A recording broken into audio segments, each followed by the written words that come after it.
Alright guys, what is up? And a massive, slightly spooky welcome to our brand new series. We're about to embark on a spine-chilling tour of the UK's most haunted theme parks. Discover eerie secrets, ghostly legends and thrilling tales. Grab your courage because things are about to get seriously spooky.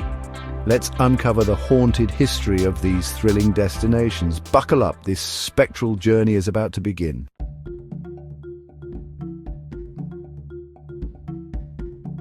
Alright guys, first up on our ghostly itinerary, we're heading to a place that's literally built on, well, water and some pretty spooky foundations. We're talking about the one, the only Thorpe Park. Before it was a hub of adrenaline-pumping rides, this whole area in Surrey had a very different and much wetter past.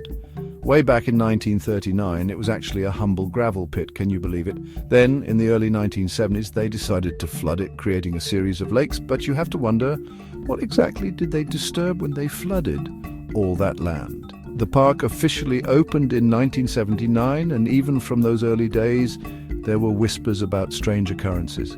Whatever the reason, the watery grave of that old quarry soon became the backdrop for some of Thorpe Park's most enduring and unsettling ghost stories.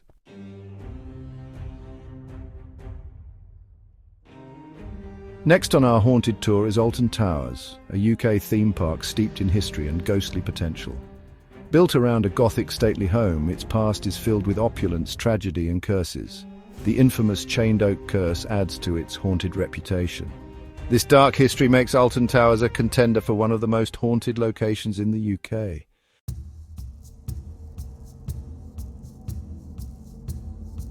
Next up on our spooky tour, Blackpool Pleasure Beach. Fish and chips, flashing lights and ghostly tales. Since 1896, this place has seen it all. Creaky rides, millions of visitors and ghostly vibes. Not just the big one screams you might hear, over a century of emotions soaked into the park. The wood has absorbed more than rainwater, ancient rides like the Sir Hiram Maxim captive flying machine. Imagine the sheer number of people. The Grand National, a legend with ghostly racers. The Ghost Train, classic fun with jump scares. But are there real spooks? When the sun goes down, the atmosphere changes. Staff report unexplained cold spots. The wind and old structures groan. Shadows start to look less playful. Unexplained shivers and ghostly figures. Hairs on the back of your neck stand up. Could it be the old buildings settling, or is there something supernatural by the seaside?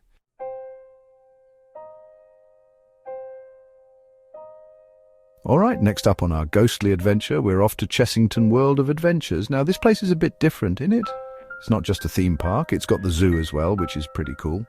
You can go from screaming your head off on vampire to looking at tigers. But what a lot of people might not know is that Chessington has a history that stretches way back, and it's this deep, dark history that might just be the reason some say it's seriously haunted. We're talking ancient estates and dramatic events, proper historical drama stuff. At the heart of Chessington lies Burnt Stub Mansion, a building that's seen centuries pass by. The original manor on this site dates back to Tudor times, around the 1300s. Imagine the lives lived and lost within those walls, or on the grounds where the park now stands. We're talking about generations of families, servants, guests, each leaving a tiny trace, an echo in time. The current building, while not the original Tudor one, still incorporates parts and foundations of much older structures. It's like layers of history, and sometimes the older layers have a habit of making themselves known, especially when it comes to spooky goings-on. The name itself, Burnt Stub, gives you a massive clue about a pretty dramatic event in its past. The original manor house on the site was largely destroyed by fire during the English Civil War in the 17th century. Now, as we know from other haunted locations, tragic events, especially ones involving fire and destruction, can often leave a massive spiritual imprint on a place. Think about the fear, the chaos, the loss. That kind of intense emotion doesn't just disappear, does it? Some believe that these intense moments can create a sort of energy that lingers, replaying itself or manifesting as paranormal activity. It's a pretty chilling thought that history is literally seared into the location. So you've got this ancient site, this old mansion with a fiery past, and then smack bang in the middle of it, you build a massive, noisy, vibrant theme park. It's quite the contrast, isn't it? You've got the screams of delight from kids on the Gruffalo River Ride adventure, mingling with the silent stones of a building that's seen centuries of history unfold. Do the spirits of burnt stub mind all the commotion, or are they perhaps drawn to the energy? It's fascinating to think about how these two worlds, the ancient, possibly haunted past and the thrilling, modern present, coexist side by side at Chessington.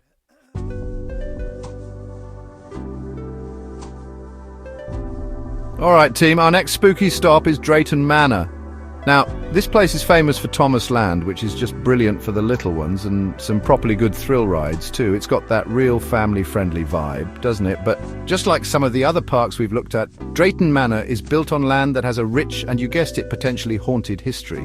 Before it was all roller coasters and teacups, this was the site of Drayton Manor, the grand estate of the Peel family, including the famous Prime Minister Sir Robert Peel. So we're talking significant history here, folks. The original Drayton Manor house, the one Sir Robert Peel knew, was a massive, grand affair, a proper stately home. While that particular building is long gone, demolished in the 1920s, the land itself holds those memories, those echoes of a bygone era. The current park and hotel are built on the former grounds of this historic estate. Think about the generations of the Peel family who lived and died there, the staff who served them, the visitors who walked its halls. All that life, all those stories, they don't just vanish into thin air, do they? Sometimes they leave a little something behind, a whisper of their presence. So what kind of spooky stuff are we talking about at Drayton Manor? Well, there have been reports over the years of spectral figures seen wandering the grounds, particularly in areas that might have been significant to the original estate, or even within the Drayton Manor Hotel, which itself is an older building with its own character. People have described fleeting glimpses of figures in period clothing or unexplained mists and cold spots appearing suddenly. It's the kind of subtle activity that makes you do a double take, wondering if you actually saw what you thought you saw. It's all very intriguing, isn't it? And it's that contrast again, isn't it, that makes it so interesting. You've got the bright, cheerful sounds of Thomas the Tank Engine and his friends, the screams of excitement from Shockwave, and then underpinning it all, this sense of deep history, of something older and perhaps a little more melancholic. Especially as evening draws in and the park begins to quieten down, you can almost feel the shift in atmosphere. The shadows get longer, the old trees seem to whisper secrets, and you can't help but wonder if the former residents of Drayton Manor are still enjoying their estate in their own way.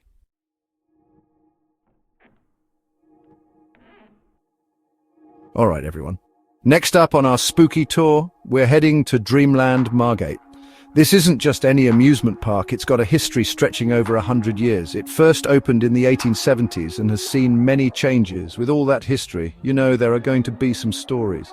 Dreamland doesn't disappoint when it comes to the paranormal. It's the kind of place where today's laughter echoes with whispers from long ago. Paranormal teams have spent nights here, capturing disembodied voices and unexplained noises. Dreamland holds on to its secrets and maybe a few of its former residents too.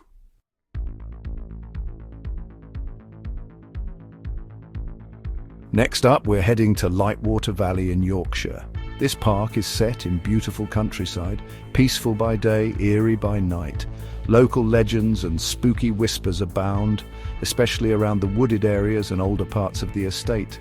The wind rustling through the trees can sound like voices. Imagine hearing phantom giggles by the lake at dusk. It adds a thrill of what if to your visit.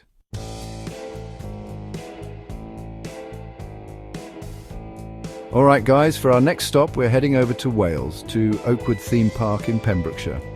Now, Oakwood is famous for its awesome wooden roller coaster, Megaphobia, and some seriously thrilling rides. It's nestled in this really picturesque part of the country, surrounded by rolling hills and ancient woodlands, which is just stunning. But, like many places steeped in Welsh history and folklore, Oakwood seems to have accumulated a few rather unique and unusual ghostly tales over the years. We're not just talking about your standard shadowy figures here. Some of the stories are a bit more out there, which makes it super interesting.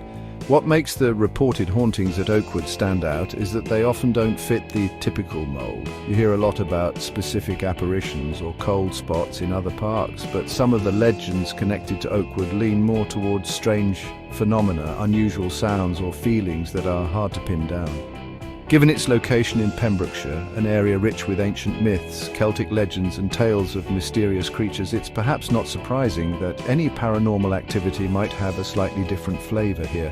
It's like the local folklore has seeped into the very ground the park is built on, influencing the nature of its spooky stories. One of the more peculiar stories I came across involves unexplained, animalistic sounds heard in certain wooded peripheries of the park long after closing time. We're not talking about foxes or badgers. Staff have occasionally reported hearing growls or snarls that don't quite match any local wildlife they're familiar with. Alongside this, there have been fleeting reports of unusually large, dark shapes glimpsed moving swiftly through the trees at the very edge of vision.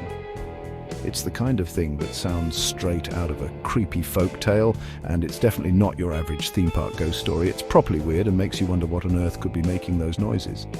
The theories behind these unusual occurrences are, as you can imagine, pretty varied. Some people point to the ancient history of the land itself, suggesting that perhaps these aren't ghosts in the traditional sense, but something older, something tied to the wild, untamed nature of the Welsh landscape before the park even existed. Others might suggest more mundane explanations, of course, but the persistence of these slightly bizarre tales gives Oakwood a really unique kind of haunted reputation. It's less about specific human spirits and more about an eerie, almost primal feeling in certain parts of the park, which is a fascinating twist, I reckon.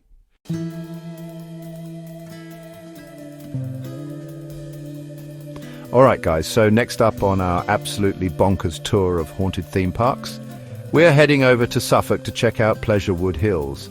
Now, this place, it's got that classic family fun vibe during the day, you know, roller coasters, laughs, all that good stuff. But like a lot of these older parks, once the sun goes down and the crowds clear out, you can't help but wonder what stories the empty rides and quiet pathways might tell.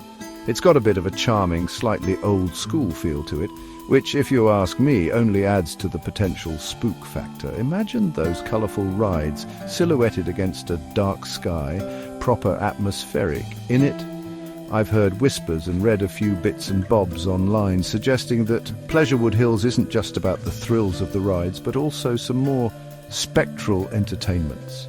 It's not always the parks with the massive centuries-old mansions on site that have the ghost stories. Sometimes it's the energy of the place itself, all those emotions, the screams of joy, the occasional lost teddy bear. Who knows what kind of psychic residue that leaves behind, eh? It's fascinating to think about, and I reckon a park like this, with its sprawling layout, probably has a few hidden corners where the vibes get a bit interesting.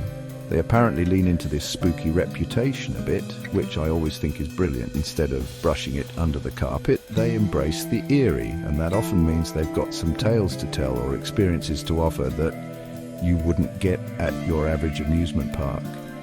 It makes you wonder if any of the staff have their own personal stories, little unexplained things they've noticed while locking up late at night or when they're the first ones in before the park opens to the public.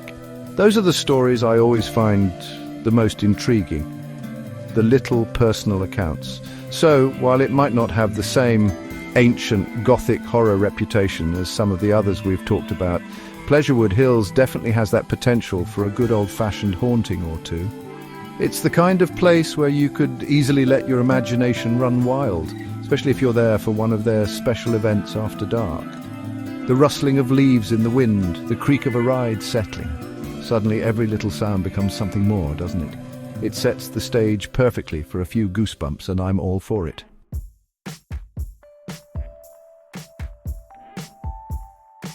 Alright, next on our spectral safari, we're heading up to North Yorkshire to Flamingo Land. Now, this place is a bit unique on our list because it's not just a theme park, it's also a zoo. So you've got the screams from the roller coasters mixing with the roars of the lions. It's a proper wild experience, literally. But, as with any place that sees a lot of human traffic and has a bit of history, you start to hear whispers, little rumours about things that go bump in the night, even when the animals are all tucked away. It's an interesting combination, the wild energy of the animals and the manufactured thrills of the rides. I haven't heard as many long-standing ancient ghost stories about Flamingo Land compared to some of the big hitters like Alton Towers, but that doesn't mean it's without its eerie side. Sometimes it's the more recent reports, the contemporary whispers that can be just as chilling. Perhaps it's because the park is constantly evolving, with new rides and attractions being built, disturbing old ground. Or maybe it's just that more people are sharing their experiences online these days. Whatever the reason, there seems to be a bit of a buzz about unexplained happenings there. You've got to wonder, with all those animals, if they ever react to things that we humans can't see or hear. You know how dogs and cats are sometimes said to be more sensitive to the paranormal? Imagine what a whole zoo full of animals might pick up on. That's a thought that sends a little shiver down my spine. Are there certain enclosures where the animals seem more restless at night? Or particular areas of the park that the keepers feel a bit uneasy about when they're doing their late-night checks? It adds a whole new layer to the idea of a haunted theme park. So Flamingo Land presents a really intriguing case. It's this vibrant, lively place full of families and excitement, but beneath that surface there are these bubbling undercurrents of paranormal speculation. It's not necessarily about dark, foreboding legends, but more about those little unexplained moments, the odd feelings, the stories that get shared between staff members after hours. It's the kind of place where you might not go expecting a ghost, but you might just leave with a story you can't quite explain. And that for me is always exciting.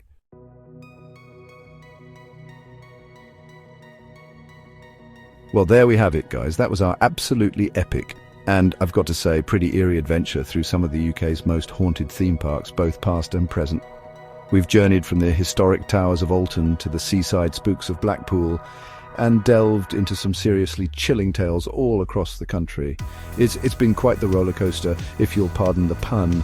Seriously though, exploring these places, even just through stories and research, really makes you appreciate the layers of history and mystery that can exist right alongside the fun and thrills. I hope you've enjoyed this spooky journey as much as I have putting it together for you. Honestly, I'm knackered, but also buzzing from all that paranormal chat. If you had a good time and want to see more spine-tingling content, more explorations into the weird and wonderful, then you know what to do. Don't forget to give this video a massive thumbs up, hit that subscribe button so you don't miss out on future adventures, and definitely ring that little notification bell. That way you'll be the first to know when we upload something new, and trust me, we've always got ideas brewing here at Contact Made.